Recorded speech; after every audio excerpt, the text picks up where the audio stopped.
rapaziada, tudo bem? Espero que vocês se encontrem bem nesse momento. Para a gente dar continuidade, galera, ao que a gente vinha debatendo anteriormente, né? Sobre a elaboração de negócio, como que formalizar a atividade que a gente exerce auxilia, né, no crescimento pessoal, tanto de um microempreendedor como de uma empresa de pequeno porte. Eu trago para vocês hoje, um tópico que é bem interessante, né, por assim dizer. Ele vem sendo discutido há bastante tempo a respeito do mínimo de gestão que o indivíduo ele precisa conhecer para poder, de certa forma, gerenciar de forma efetiva, né, um negócio, para que ele tenha bons resultados, para que ele conheça todo o processo operacional, para que no momento em que surgir a necessidade de uma expertise maior de gestão financeira ou de qualquer outro setor da empresa, meio que o microempreendedor ele precisa estar a par da situação, saber como que tudo está acontecendo, como resolver alguns pontos, quais decisões tomar. E para isso a gente precisa entender no mínimo como que funciona, né, esse processo de gerenciamento. Quais são os elementos que a gente precisa observar na hora de gerenciar um negócio, seja ele de qual porte for, seja ele um pequeno, um micro ou até mesmo uma grande empresa, beleza?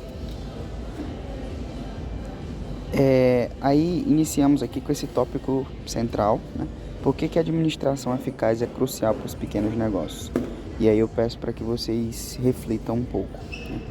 Como que a gestão em si, ela impacta nos resultados, seja ele positivo ou negativo de um negócio, né?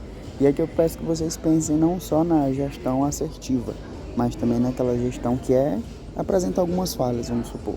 Que essas falhas vêm exatamente da ausência de conhecimento gerencial que o indivíduo pode ter, né?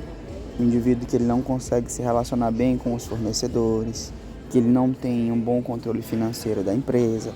Em muitas situações ele mistura os recursos financeiros pessoais, os recursos organizacionais. Como que essas ações negativas impactam o resultado do negócio, né? E aí tem-se um dado bem interessante que faz a gente refletir sobre o desafio da sobrevivência do negócio, né, no mercado hoje em dia. Porque o negócio ele pode ter um potencial absurdo, ele pode ter condições de crescimento, mas se a gente não conseguir gerenciar ele de forma correta, corre-se o risco, né, da gente acabar deixando esse potencial escapar, né? A gente não aproveita bem essa oportunidade. E aqui tem o tópico do desafio da sobrevivência, que diz o seguinte: hoje existem estudos que mostram, né, que aproximadamente 60% das pequenas empresas que abrem no nosso país, elas fecham as portas nos primeiros 5 anos, né? Então é uma taxa de falência que é considerável. O negócio ele se sustenta ali nos 5 primeiros anos, mas enfrenta uma dificuldade, que aí o empreendimento ele muitas vezes para de funcionar, né? Por que será? Aí o texto diz: a principal causa não é a falta de boas ideias. A gente tem até ideias promissoras, ideias que têm a possibilidade de crescer.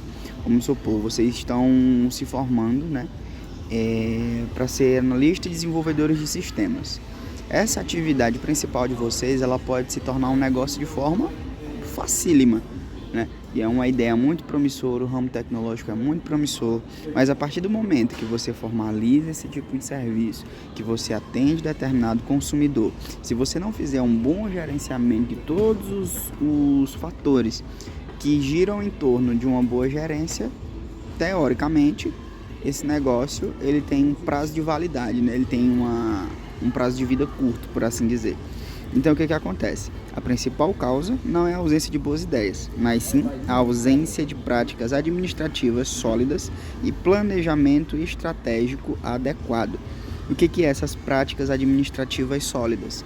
É eu saber gerenciar todos os departamentos da minha empresa. Como divulgar, como contratar, como gerenciar o setor financeiro, como estar bem alinhado com a qualidade, como controlar de forma efetiva o meu setor produtivo. Então, essas práticas administrativas, por assim dizer, são exatamente os elementos que norteiam o funcionamento de uma organização. Você não consegue direcionar ele de forma efetiva, em algum momento você acaba se atrapalhando, o próprio gerenciamento como um todo, e aí ocorre o risco da empresa cair no processo de falência. E aí é a ausência desses elementos, né, que eu acabei de falar, eles são os principais contribuintes para essa taxa de mortalidade muito grande dos negócios, nessa taxa de falência, em que 60% de tudo que é aberto, ele tende a fechar nos 5 primeiros anos, né? Essa falta de expertise, né? Essa falta de habilidade, de conhecimentos básicos. E a respeito do planejamento estratégico, a gente já verifica que existem algumas situações em que o mercado está tecnicamente muito competitivo, né? De forma global. E o que acontece, né? Esse planejamento estratégico, como eu falei para vocês, tem essa questão do crescimento global, onde todo mundo tem acesso a tudo, basicamente, e somente fazer um bom serviço não é suficiente, né? Tem todas as etapas que a gente precisa analisar, principalmente a questão de relacionamento com o cliente, para fazer com que esse indivíduo continue a consumir o produto ou serviço que a gente oferece. E aí saber as estratégias adequadas de preço, as estratégias adequadas de divulgação, saber os elementos necessários que você precisa para poder fazer com que o seu produto ou serviço chegue até o cliente, ele está diretamente ligado, né, à questão do planejamento estratégico.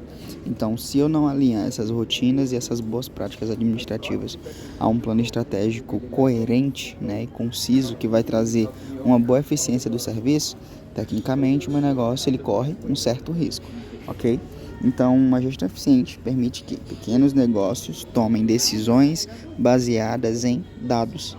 A gente analisa como que funciona o mercado, analisa as tendências de consumo, analisa como a nossa empresa está funcionando atualmente, verifica o que é que está sendo realizado de forma assertiva, o que a gente está errando, conserta aquilo que está sendo realizado de forma errônea, para poder dar continuidade com essa efetividade do funcionamento, né, que a gente menciona.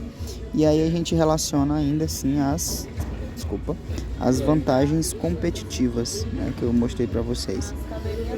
Quando a gente falou, né, sobre a concorrência do mercado globalizado, esse tópico ele entra em questão, né? Como adquirir vantagens competitivas em relação aos meus concorrentes? O que eu preciso fazer? Pequenos negócios bem administrados conseguem competir com empresas maiores através de maior agilidade, atendimento personalizado e inovação contínua. E aí a gente utiliza meio que uma vantagem que o pequeno negócio tem. A gente está com a nossa carteira de clientes um tanto reduzida, né? Que aí a gente consegue prestar um atendimento de forma mais personalizada e mais exclusivo para aquele indivíduo. Então, a gente fazendo isso de forma mais ágil, personalizando esse atendimento e sempre inovando no processo, é uma das opções que a gente tem de adquirir uma vantagem competitiva profissional de forma efetiva, por assim dizer. E aí o que acontece? Se a gente define bem os processos, se a gente controla o financeiro de uma forma bem rigorosa para que não haja nenhuma divergência e a gente cria boas estratégias de marketing, a gente consegue sustentar esse negócio, né, durante um tempo considerável, digamos assim. A gente consegue ter essa vantagem competitiva sustentável, fazendo com que a empresa sobreviva por mais tempo.